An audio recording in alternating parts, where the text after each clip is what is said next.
નમસ્કાર દોસ્તો, જૂનાગઢ પોલીસે સાયબર ફ્રોડનો મોટો ખુલાસો કર્યો છે. સાયબર ફ્રોડનો પર્દાફાશ કર્યો છે. દુબઈથી નેટવર્ક ચાલતું હતું. દુબઈની અંદર એક વ્યક્તિ રહીને આ સાયબર ફ્રોડને અંજામ આપતો હોવાનું સામે આવ્યું છે. કુલ 18 લોકો સામે ફરિયાદ નોંધવામાં આવી છે. 305 કરોડ રૂપિયાનું આ સાયબર ફ્રોડ હોવાનું મનાઈ રહ્યું છે. જેમાં 18 લોકોના નામ આવ્યા છે, 9ની ધરપકડ કરી છે, 5ને પોલીસે વોન્ટેડ જાહેર કર્યા છે. સમગ્ર મામલો શું છે તેની વાત કરીએ અને વિડીયોની શરૂઆત કરીએ. નમસ્કાર દોસ્તો, હું છું દિલીપ મોરી અને આપ જોઈ રહ્યા છો નમસ્તે ગીર. જૂનાગઢ એ ડિવિઝન પોલીસે મ્યુલ એકાઉન્ટ ડ્રાઈવ અંતર્ગત NCCRP પોર્ટલ પર થયેલ 192 ફરિયાદોમાં રૂપિયા 305 કરોડના ફ્રોડ ટ્રાન્ઝેક્શનનો પર્દાફાશ કર્યો છે અને 14 શખ્સો સામે કાર્યવાહી હાથ ધરી છે. 9ની ધરપકડ કરી લેવામાં આવી છે, જ્યારે 5 શખ્સોને વોન્ટેડ જાહેર કરવામાં આવ્યા છે. આ સમગ્ર કેસમાં મુખ્ય આરોપી દુબઈથી જૂનાગઢનો મ્યુલ એકાઉન્ટ ઓપરેટ કરતો હોવાનું ખુલતા તે દિશામાં તપાસ હાથ ધરવામાં આવી છે.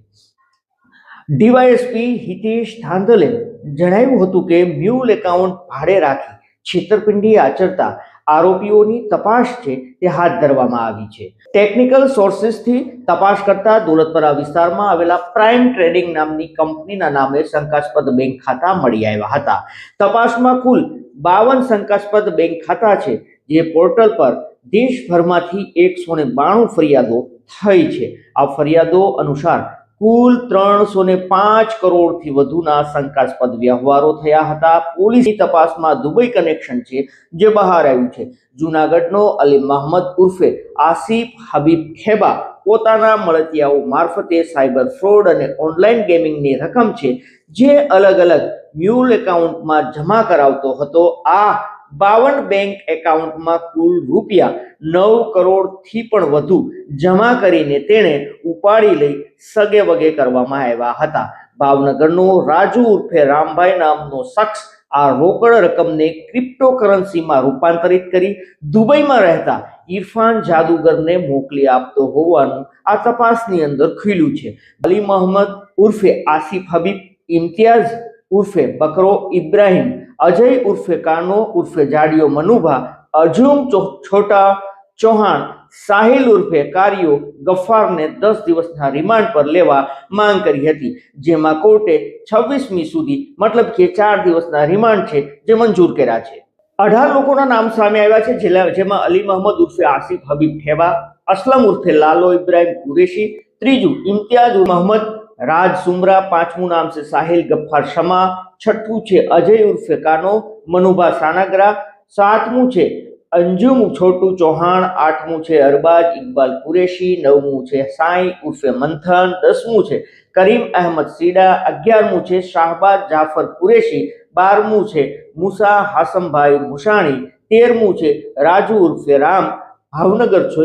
આ રાજુ ઉર્ફે રામ છે તે ભાવનગરનો છે અને 14મું નામ છે ઇરફાન જાદુગર, જે દુબઈની અંદર રહે છે. 15મું નામ છે જયેશ મનસુખ મકવાણા, 16મું નામ છે રાહુલ જેઠા કેશવાલા, 17મું નામ છે ઉમર ઉર્ફે સમીર તૈયબ સમા, 18મું નામ છે કેતન ભનુ સોલંકી. આ સિવાય પણ પોલીસે જૂનાગઢ શહેરમાં કસ્તુરબા કોલોની યાર્ડ રોડ છે ત્યાં એક દોલતપરા રેવન્યુ સર્વે નંબર છે, 29 નંબરનો પ્લોટ છે અને આ નંબરના 29માં એક પ્લોટ આવેલો છે. આ 29 પ્લોટમાંથી જૂનાગઢમાં પ્રાઇમ ટ્રેડિંગ ગ્રુપ પેઢીમાંથી પોલીસે 6 પાસબુક, 7 ચેકબુક તેમજ અલી મહમદ અસલમ ઉર્ફે લાલાનો મોબાઈલ છે એ પણ કબજે કર્યો છે અને પોલીસે આ સાયબર ક્રાઇમને લઈને, આ સાયબર ફ્રોડને લઈને તપાસનો ધમધમાટ શરૂ કર્યો છે. દોસ્તો, અમારો હેતુ કોઈને નુકસાન પહોંચાડવાનો, બદનામ કરવાનો નહીં, પરંતુ સાયબર ફ્રોડ છે તે ખૂબ વધી રહ્યો છે. તેનું નેટવર્ક ખૂબ મોટું ફેલાયેલું છે, તેને પકડવા પણ મુશ્કેલ બને છે, પરંતુ જૂનાગઢ પોલીસને મોટી સફળતા મળી છે. હાલમાં પોલીસે જાહેરાત કરી હતી કે કોઈને અન્યને પોતાનું જે બેંક એકાઉન્ટ છે તે ભાડે ન આપવું. ઘણા યુવાનો ભાડે આપી દે છે અને તે મુશ્કેલીમાં મુકાય છે. અગર આપને પણ આવી કોઈ આપણા મિત્રો દ્વારા ઓફર કરવામાં આવે કે તમારું એકાઉન્ટ વાપરવું છે, 5-10 હજાર રૂપિયાની ઓફર કરવામાં આવે તો તેને ઠુકરાવી દેવી જરૂરી છે, કારણ કે આમાં જ્યારે પોલીસ પકડે છે ત્યારે ખૂબ મોટા કેસ થતા હોય છે. આપનો આ મુદ્દે શું કહેવું છે, શું માનવું છે, જરૂરથી કમેન્ટ કરીને જણાવો. અમારો હેતુ કોઈને નુકસાન પહોંચાડવાનો, બદનામ કરવાનો નહીં, આપને સચેત અને જાગૃત કરવાનો છે. આપ પણ સાવધાન રહો, સલામત રહો, સતર્ક રહો. ધન્યવાદ.